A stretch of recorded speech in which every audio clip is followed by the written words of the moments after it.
Howdy folks, I'm Keith Bowen. This is Hard Rock University from the balcony of our luxurious penthouse accommodations here.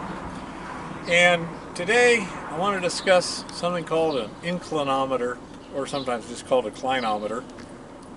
Now this instrument is used to measure vertical angles.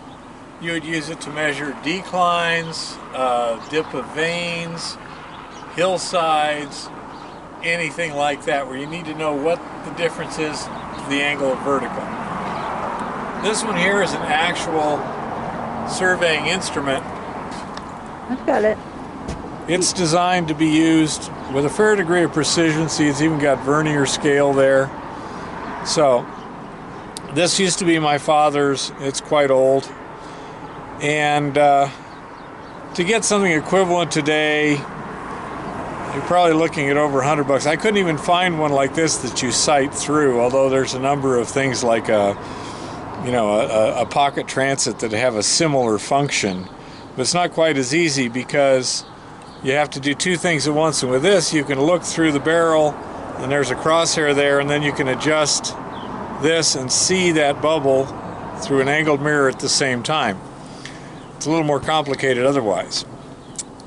You can get levels at the hardware store that will measure angles off of level pretty well, but again, they're kind of hard to use like this because what you got to see is over there. If you got two people, not a big problem. Now we're going to go over here to just take a look at what we have here, and I'm just gonna, there's the sight line, let's say. We turn this where the bubble is centered, and it says that's let's see, from that direction 48.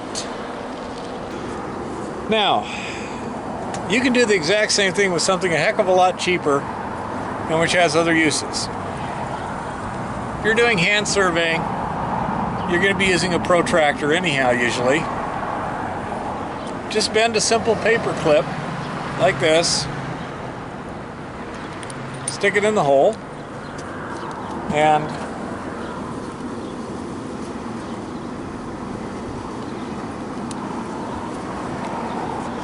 it says 45 degrees. Now one thing you have to be concerned about is this protractor is designed to measure from this angle here, from the horizontal there. So this would be 90 minus 45, which is still 45. But if you were steeper, say right there, that would be 25 degrees. So the actual dip would be 65 degrees. So you'd have to take this reading off of 90. Now, if you're trying to look down a slope, say this was the edge of a dump or something, if you were to stand at the top, the angle to the bottom of the slope is totally different than along the slope. So you have to move back up to where you're looking right along the slope. The same with the protractor.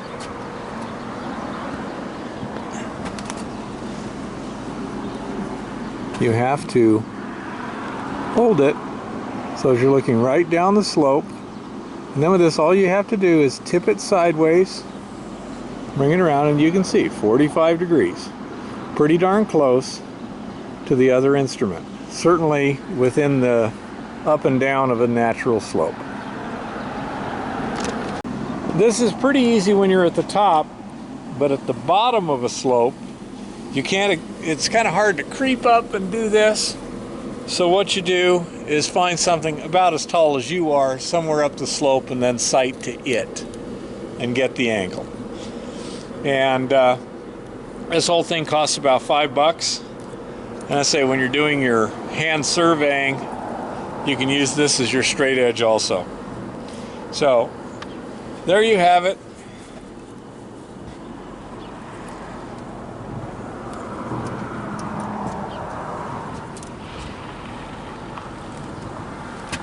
A cheap replacement for an expensive instrument. Happy prospecting and keep it safe out there.